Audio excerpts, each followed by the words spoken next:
The state of mental health in this country is at breaking point. I was driving late last night, I was listening to Radio 5 Live, and there was an NHS psychiatrist on there that's just recently written a book. I can't remember what it was called.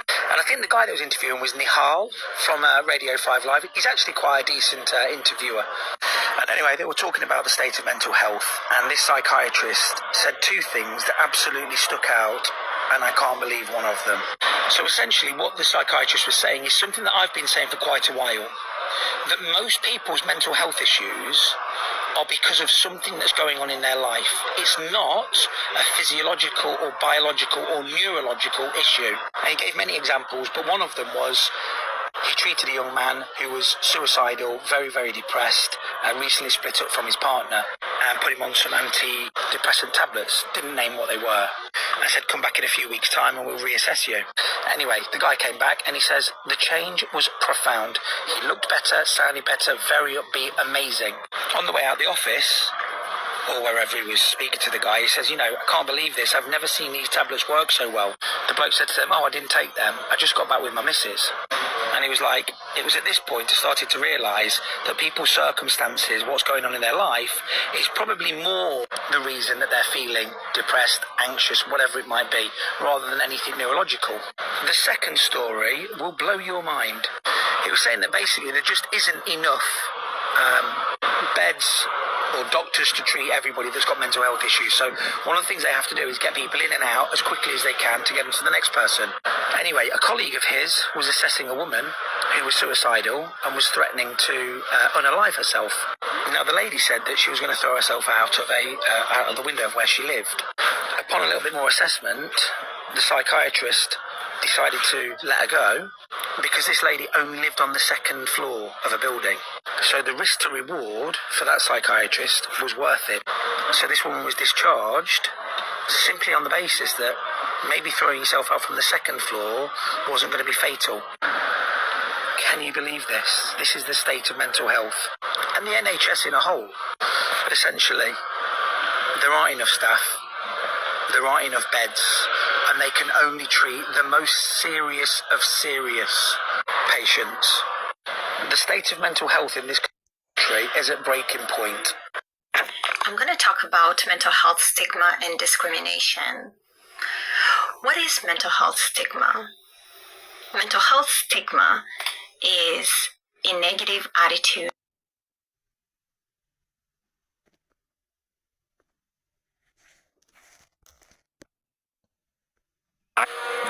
Reload it. Just mucking about. Bear with me. Stereotype about people with mental illness. It can lead to discrimination, prejudice, and social isolation. Mental health stigma can make it difficult for people to seek help for their mental health problems. And I think we all know somebody who has waited too long and things have ended up the wrong way because they were just so afraid. We stigmatize ourselves. We are so hard on ourselves when we're struggling. Reasons why people might stigmatize mental health include the belief that mental illness is a sign of weakness or personal failure. People fear mental illness because they don't understand what it is. They don't understand it.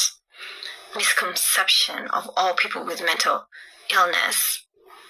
People think that anybody who has mental illness is dangerous, partly because that's the only picture we have had of a mentally unwell person.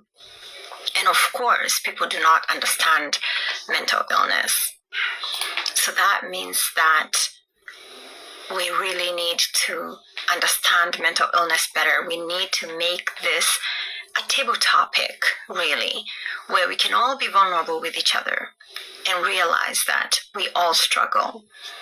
So let's talk about some of the ways people are discriminated against when they struggle with mental illness. And that is in employment. A lot of people who have mental illness are highly likely to be underemployed or unemployed. Most people are so afraid for their medical records to show up to their employer because they know that they're going to be discriminated against. They might also be passed over for promotions in jobs. And then there's a housing situation. Imagine if you have a neurodivergent child who might have emotional dysregulation.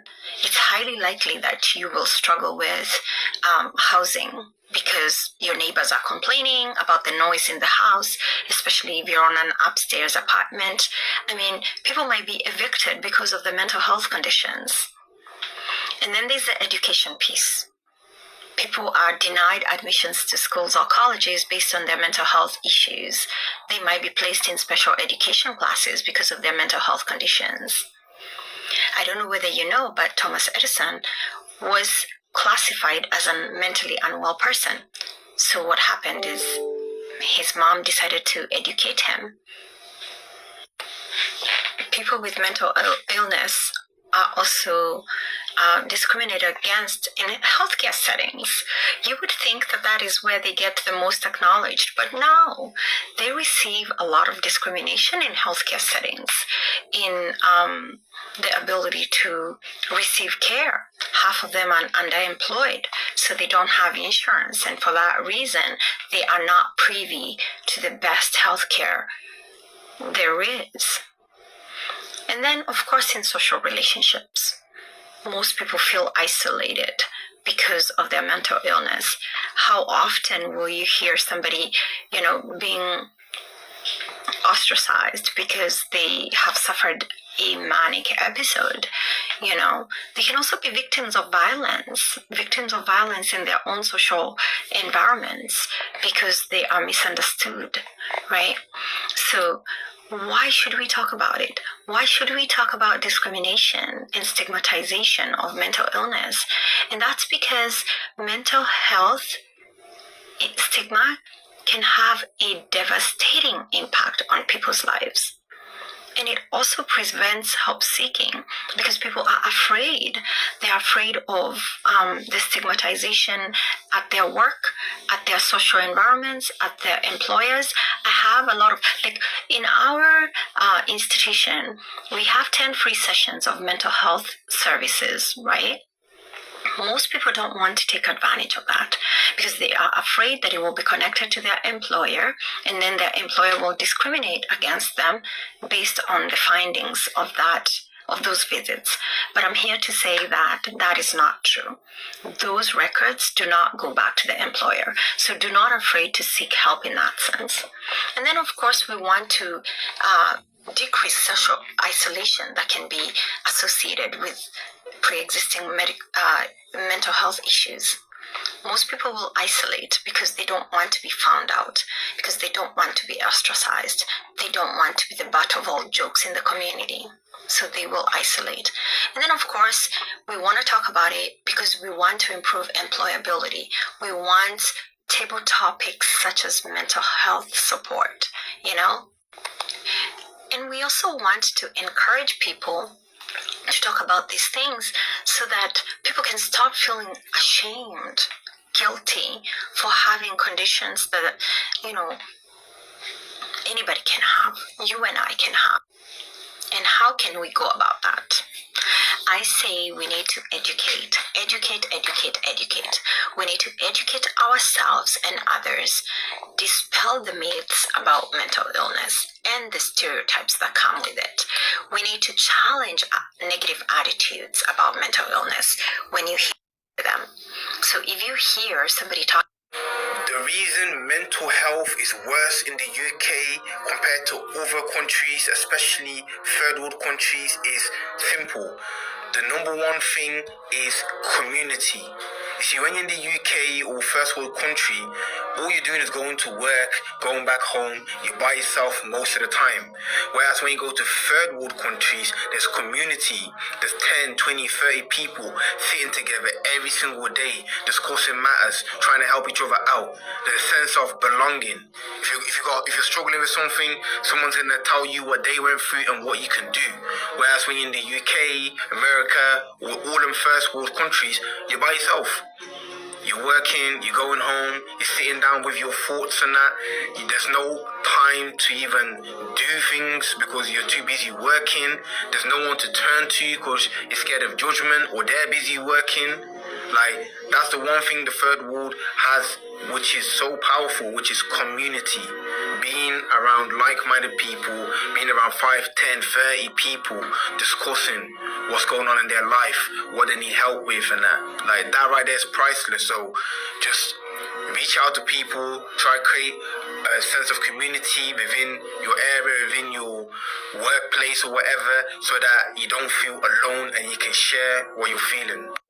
The reason mental health is worse. I was literally in the hospital, took a leave of absence from work. I'm in the psych unit, but my employer thinks I'm just stepping away from work to be with my dying father. Yep. So, which was partly true. Yep. And thank God I got to spend that time with him. So he passed away in 2017. You know, now I'm in my early 40s and both parents are gone. I just feel like that's kind of young to lose both your parents. Mm-hmm. So I kind of get my life together for a year or two. And I don't know that there was a particular event.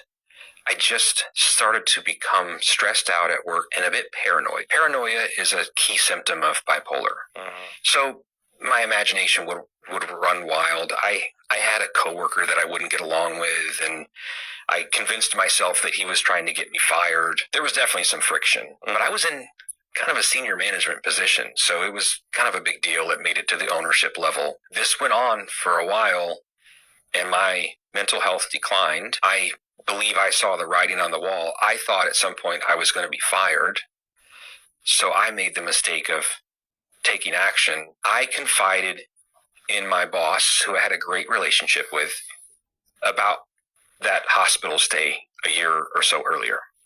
In a moment of weakness, I thought if I was vulnerable with him, he would cut me some slack. He would see that I was being genuine, and he was very receptive to it at the time. Yeah. So this is when corporate America was embracing mental health, yes, people getting help, stand up and ask for help. Right. Yep. You know, talk to HR. It's okay. There's a safe space, and I believe that. I encourage that. I don't. I would caution people.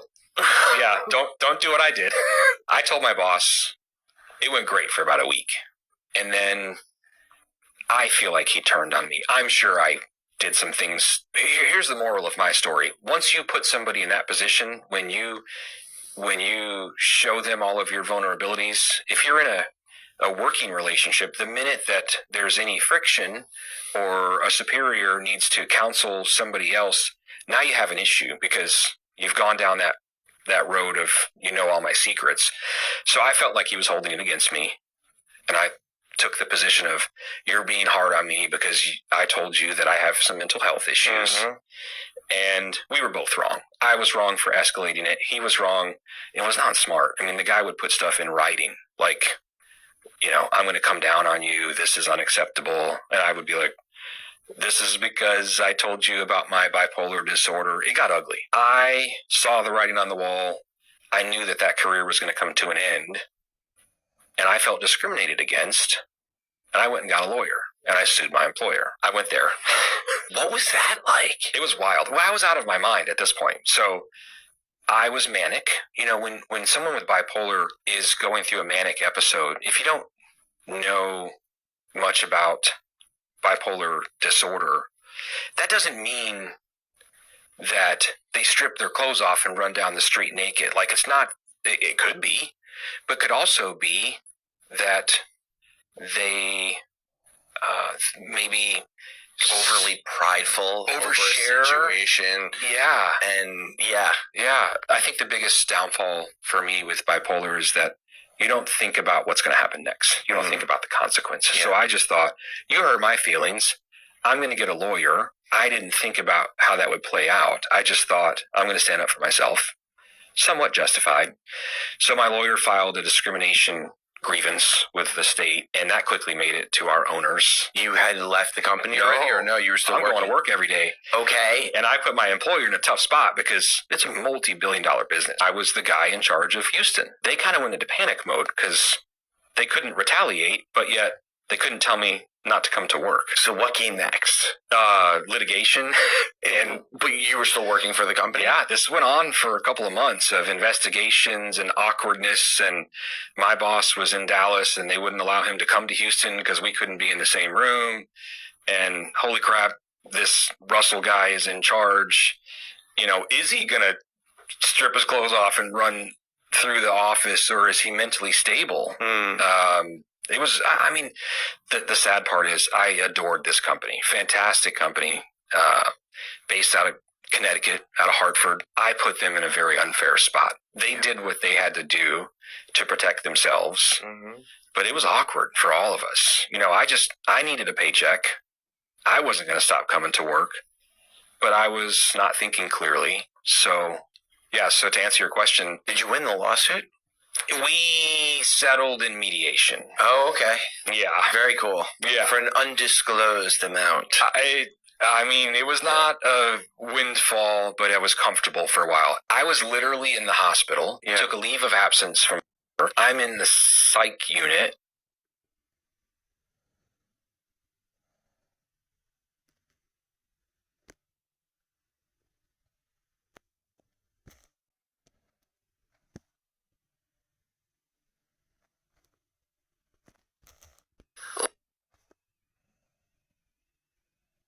We stand together.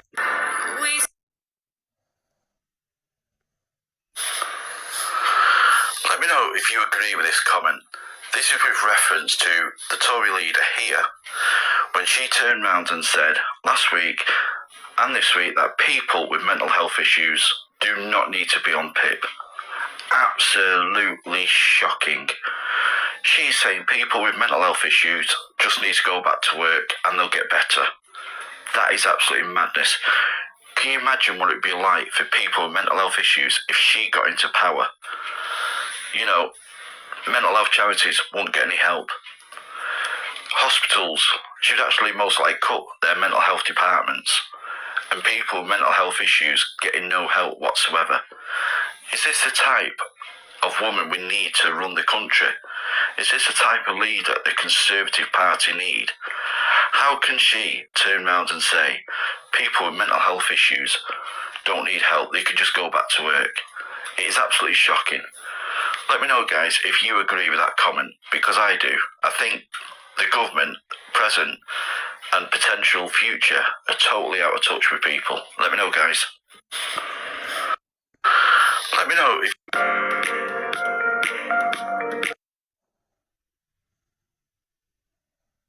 Let me prove to you why the UK government doesn't give a fuck about you. It's just been Men's Mental Health Day, and unfortunately 6,500 people in the UK every year take their own lives, and 75% of them are men. And Labour claim that they care so much about our mental health, giving it all the lip service on X. Yet they don't back that up with their actions.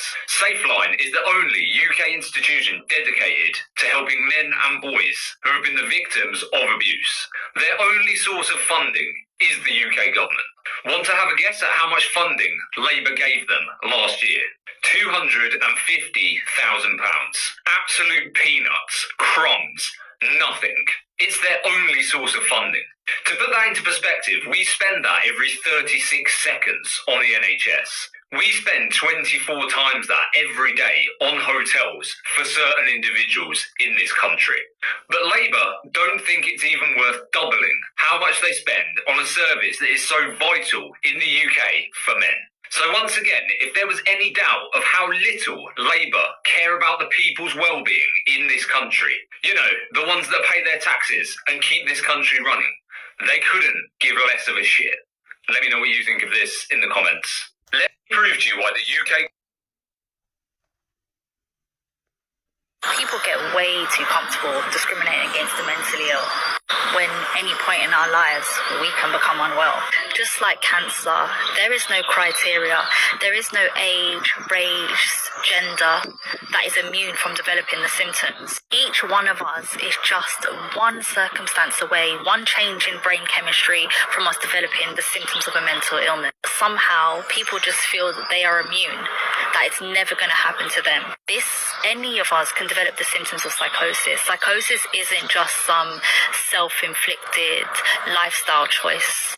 And when you lose touch of reality, if you don't have a team, a family of friends, or just one person advocating for your recovery, then it's likely that you will be trapped in that cycle of psychosis, of mania, and it will have devastating consequences. People are prevented from recovering from treatable conditions because of ignorance. People get way too comfortable discriminating.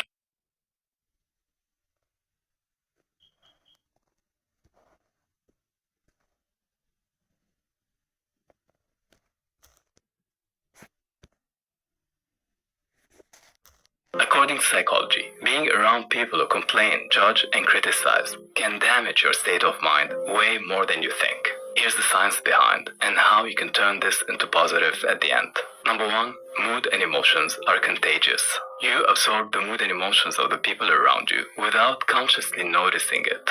For example, spend some time with someone who's down and demotivated and notice how your mood will go down. While if you spend time with someone who's happy and excited, your mood will automatically light up.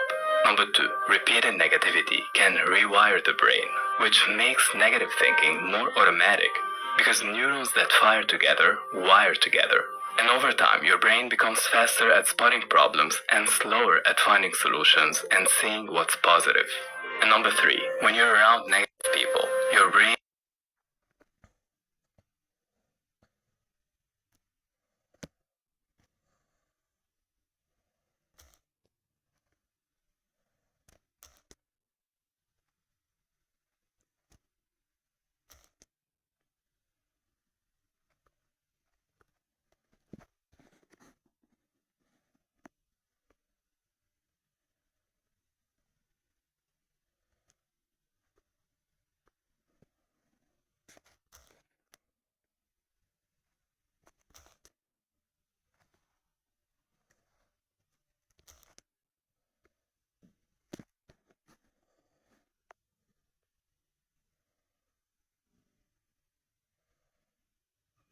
You guys did it again.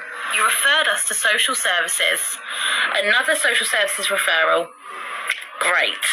Now, I understand that a lot of you don't understand the mess and don't understand how on earth we live like that, but there is so many people on my page that struggle with mental health, that struggle with disabilities, that struggle with like ADHD and trauma and things like that, people that have gone through domestic violence and abuse, that struggle to keep up with the tidiness of their home. And I know all of you are going to come at me and be like, oh, it's not untidy, it's filthy. Yes, okay, there are some deep cleaning jobs that get neglected, but that does not mean my kids are neglected, and that is exactly what the social worker said to me. So for all of you who support me and follow me and are in the same boat and feel overwhelmed and are getting scared if you're reading my posts and seeing that I'm getting referrals, social services understand. They're not out there to get you. Mess is not going to make you lose your kids, and I don't know why people on here seem to think that social services are going to come and take our kids away, or, you know, they're going to be really panicked because my house is messy. No, they see me cleaning it. They see that we're trying to change. They're not going to come and take my kids. So crack on. It's getting boring. You guys did it again.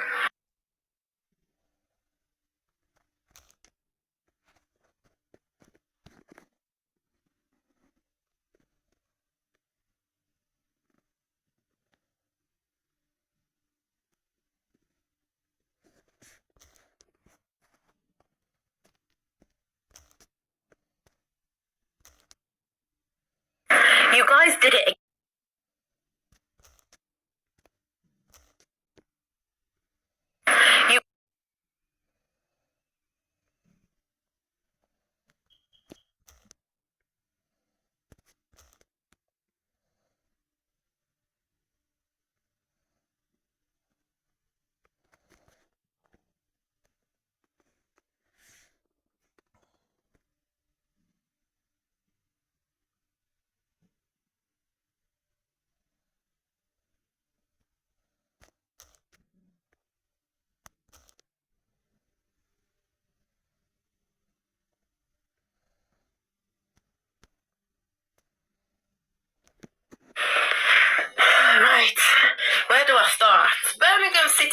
council.